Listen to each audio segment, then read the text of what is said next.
We got some pretty awful filming conditions this morning, but I've been wanting to make this video for a while, and winter here never really gives you the chance because either the wind's blowing or it's freezing cold. So it's finally time to go get the Denali tinted.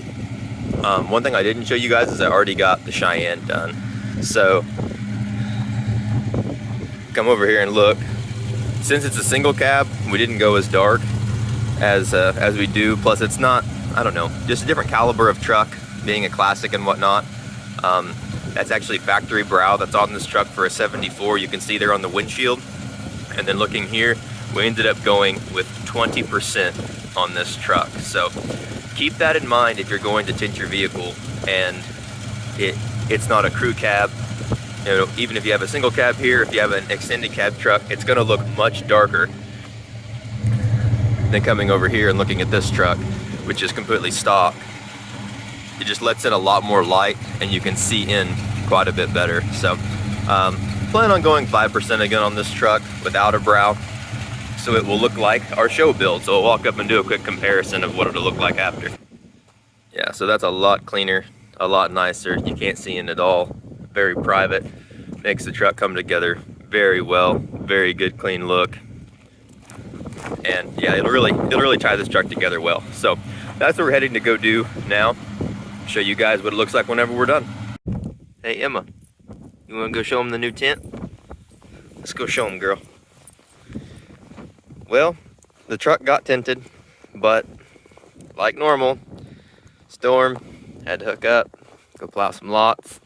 But this is what the old truck's looking like with the 5% that we got put on it. So I think it ties together pretty well, especially with the black accents we did. The black accents there on the headlight, black badge, continuing that theme down the truck. This is what I ended up doing to the tail lights. These were the Recons that were in Cole's truck. But there's like a line taped around right in there. And then I just painted it black on the sides to kind of help everything flow together. Obviously haven't debadged the tailgate or anything yet, but did want to show you guys what it looked like once it got tinted. I think it's looking pretty dang good. Slowly coming together, and a few more things we'll add into this clip, and that'll kind of be an update on what we've done to this truck so far and how I'm liking it. Yes, we're back in a very familiar place. Just showed you guys the tint in the truck earlier. Got done with some snow removal, came back. Had a little bit of time to play with. I've been wanting to do my third brake light, so taped all that off. I have a strip of tape down the middle. I'll show you guys once I peel that off there, kind of what it looks like. I did the same thing to Cole's truck and the show build. It's a pretty clean look, and you can still get some light out of that. It just kind of blends together better with the truck. So got that going on. I'm debating trying to see what the 2-inch spacers will be like on the front of the truck right now. I mean, obviously it already has really good stance, but have pretty good clearance. It doesn't rub at all. So I'd like to put them on there just to see what it might be like. So that'll be fun to try. And then back here, we got old T-Dog cranking away on this M. He's been working on it for a while now. So he's doing some debadge work for us. Gonna take that off. Don't know what else we're gonna take off. I think I might leave the Denali in the middle. Not sure about the Sierra in the bottom right, but that is a quick update for you guys. And I'm also thinking about putting this Archon sticker diagonally across that back left part of the back glass there. So we'll see what that looks like, and yeah, see if we can get this truck in and out of here before it melts all the way in Cole's garage and leaves a real big mess. Note to self, don't debadge whenever it's, I don't know, 15, 20 degrees outside and everything's cold. It takes a lot of heat to get that adhesive soft behind there to get off. So if you're ever doing it, just keep that in mind. Well, we're back for a little pick-me-up. That's what I did on that third brake light.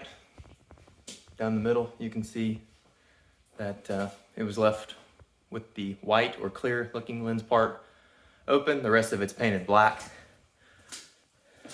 And thankfully Tristan got our GMC badge completely cleaned off here. Cleans up the rear end a little bit. And now I'm working on these 2-inch spacers.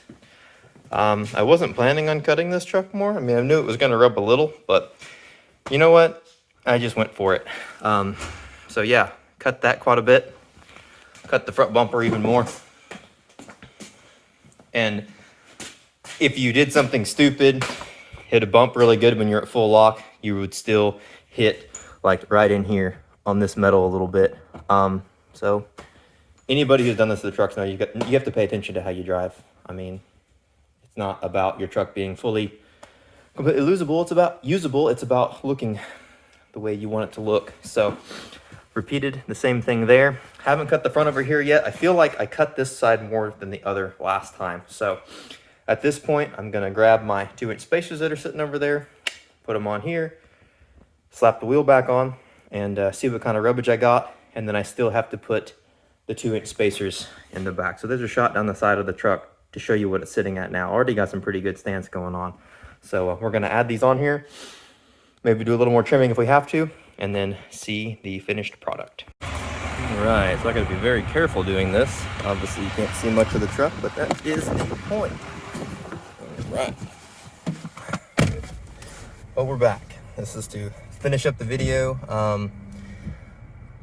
Not gonna reveal the truck to you yet with the 2-inch spacers and what we had to go through. We kind of already saw what we had to go through to get it set up, but yeah, we'll get the truck cleaned up and get some better discussion about that setup, about how people feel about spacers, why they feel that way, and kind of my thoughts and my experiences with them. I do have one bad experience, but the rest are good. So that'll be a fun video to get into. But for now, I thought I'd just give you a quick update on the truck. Got a couple thousand miles on it. Most of that's from a trip we just took. I know the average is a little lower than it was. I think we were sitting at about 14 miles per gallon on an almost 2,000 mile trip. So that's just so you know kind of what to expect. That's real life driving. That's not eggshelling it and babying the truck. That's, you know, going down the road, going with the flow of traffic. It was a trip to Texas, so the speed limit got pretty quick. So if you're going to be driving that kind of stuff with this kind of a setup, you expect to get about 14 miles per gallon. It's about what it is, and that's unloaded, no trailer, no nothing. So I expect with the trailer to kind of get what I normally get, which is 9 miles a gallon or something like that. So it doesn't decrease significantly, especially for adding a trailer. One more thing you might notice, just like I had my high country there for a time, we have our engine light coming up right here. I left my rock lights on too long, and I believe it's a low voltage issue. So let it cycle a few times. It normally goes right back off. We will find out. Not really concerned about how it affects the truck. But yeah, I really enjoy this truck. I like getting to use it. Definitely put it through a little bit of work and whatnot. It does have a few features that my high country didn't have. It has this rear view that you can flip it down. It's a regular rear view camera. Flip that up, and it's got the, you know, the camera angle from behind, which is pretty nice. I didn't realize I liked it as much as I did. Also, this truck has a sunroof in it. I liked that in my half ton. If you go back and watch the video, I had a sunroof in it.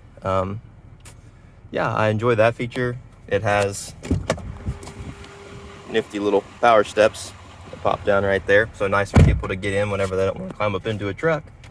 Other than that, option-wise, this truck doesn't have much else. So, I mean, it has other options. Don't get me wrong. Just comparing it to the high country itself. So, anyways, that's about where we're going to end this thing. That's kind of not necessarily first impressions, but how the first couple thousand miles have gone, the mods I've done, and catch us on the next one, and we will do a little more detail on what I had to do to get the 24x14s and 33s to fit, and with 2-inch spacers, and then kind of the feelings on spacers and everyone's thoughts. So we'll catch you guys in the next one. Like, comment, subscribe, and see you then.